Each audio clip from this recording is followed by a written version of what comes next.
Dr. Crippen, Emma Thompson, is featured in a television interview about her groundbreaking finding. She genetically altered the measles virus to attack malignant cells.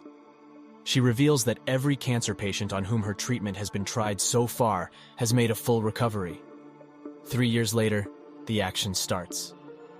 We see that New York City has turned into a lifeless, deserted city. Roads and buildings are covered in grass, and the highways are lined with abandoned cars. The city is quiet. It appears that the end of the world has come. Will Smith's character Robert Neville and his dog Sam are driving across the empty city. A herd of deer dart across his path, and he drives quickly after them to give chase. We understand it's a hunt when he tries to shoot them. The deer disperse and dash down a route that is blocked by abandoned vehicles. Neville runs after the buck while pursuing it on foot. A lion that has likely escaped from the NYC Zoo beat him to the kill as he rounds a bend and had the deer in his gun sights. The lion and its family also appear, and Robert is torn between shooting them and leaving the deer alone. At this point, Sam is taken with Robert as his watch alarm begins to beep. Home of Neville is visible. It appears to be in the middle of a battle zone while being a standard American detached house. Sam and Robert have had what appears to be a typical evening of eating packaged food and watching television. Neville secures all of the doors and windows with heavy steel shutters after getting a bath. With a weapon in his hand and screams echoing throughout the house, he sleeps next to Sam in a bathtub. He has visions about how Sam, as a puppy, Zoe, Sally Richardson Whitfield, his wife, Marley, and their family attempt to flee New York. Since Robert is a military doctor, he decides to stay in New York alone to try to halt the virus. Robert is depicted wearing a military uniform. They reveal their vacation plans to Marley. Neville awakens and interrupts the dream sequence, forcing him to confront his lonesome reality once more. Robert works out at his home, which resembles a fortress, and then descends to the basement, where he keeps a little cutting-edge laboratory. We can see that he has been testing a vaccine against the virus that has largely wiped out the human species. He has tested the vaccination, which is obviously just one of hundreds, on several mice in an effort to identify a workable treatment. With the exception of one, every mouse exhibits extreme aggression. Robert notes the mouse and decides that particular chemical is prepared for human trials. Later, Robert visits a video rental shop where his sole interaction with people is through mannequins he has set up. It appears that he invented a game for himself to save his sanity. Later, while looking for supplies, he goes to some neighboring condos where he finds a room with a bed that is covered in plastic wrap and another room with 2 cribs. He expresses empathy for the death of loved ones, and we can see the grief in his eyes. Later, the radio message Neville produced that was broadcast on all AM radio channels is audible. It claims that he is still alive and will be waiting for further survivors every day at noon on the bay's docks.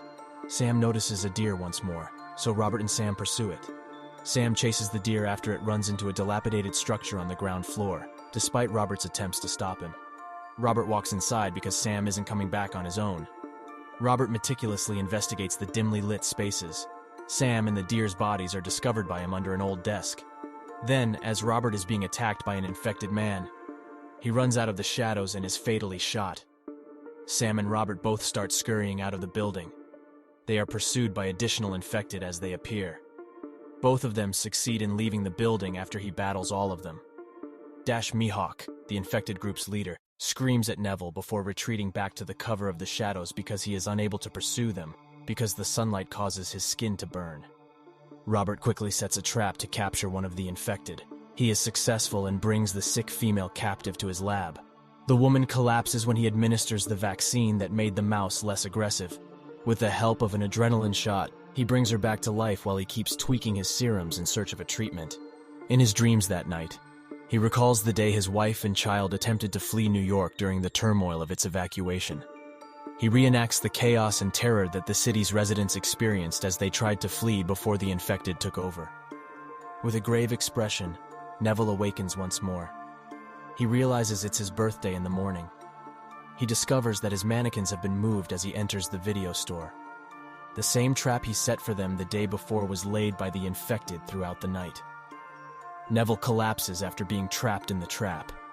He is severely hurt, bleeding, and hanging upside down when he awakens. Sam is waiting for him patiently. Just before dusk falls, he manages to cut himself free, but he trips over his knife and impales his leg. Later, The infected leader and his infected dogs attack Robert, but Sam stands up for him. He manages to crawl back to his car to get a gun and shoots the diseased dogs to death. When Sam collapses from a bite wound, he turns around, lifts her up, and puts her in the car. Sam is placed on a table when he arrives home, and he administers an experimental vaccine to her. As Sam's hair starts to come out and she tries to bite Neville, the vaccine is unable to save her, and he's forced to strangle her as she cries in his arms. As he bids farewell to his one and only friend, tears roll down his face. Later, he enters her in the streets. He decides to engage every afflicted person head-on in a fit of grief-stricken wrath. He speeds his SUV into the swarms of infected that prowl the streets at night. The infected flip his SUV as he almost races off the end of the pier. A dazzling light shines on him just as he is about to pass away, and he goes unconscious. He dreams of the past once again while unconscious. The chopper his wife and child used to flee New York is what he dreams of this time. When it lifts off, his family's chopper gets struck by an infected strike from a nearby helicopter. He receives stitches for his knife wound and wakes up to Shrek on TV at his home. Anna and her son Ethan, who had heard Robert's radio message and had gone to find him the day before, are the ones who saved him. Anna describes a strategy for getting out of New York and traveling to a colony of immune survivors in Vermont. However, Robert claims that he doesn't think such a place exists and that he simply wants to be left alone. Robert discovers that the infected are attacking the home later that evening. They had followed Anna back the previous evening after she had saved Robert. Despite Robert's extensive home defenses, there are so many infected that they manage to open the shutters and enter the house. Ethan, Anna, and Robert retire to the lab in the basement. Robert discovers that the infected female he had earlier captured and tested the virus vaccine on has changed back to her human form as he is engaged in combat with the infected. To show that he wants the female back, the alpha vampire creates butterfly-shaped breaks in the glass enclosure. As he puts her outside the glass container and says he's listening to God, Robert takes off her medication drip. As Robert immunizes the female to transform back into a vampire, the alpha vampire orders other vampires not to attack him.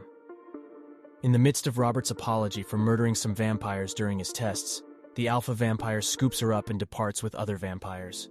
In the closing scene, Robert, Anna, and Ethan are living together and continue to send messages via AM broadcasts in search of more human survivors. If you enjoyed this video, make sure to hit the like button and subscribe for more.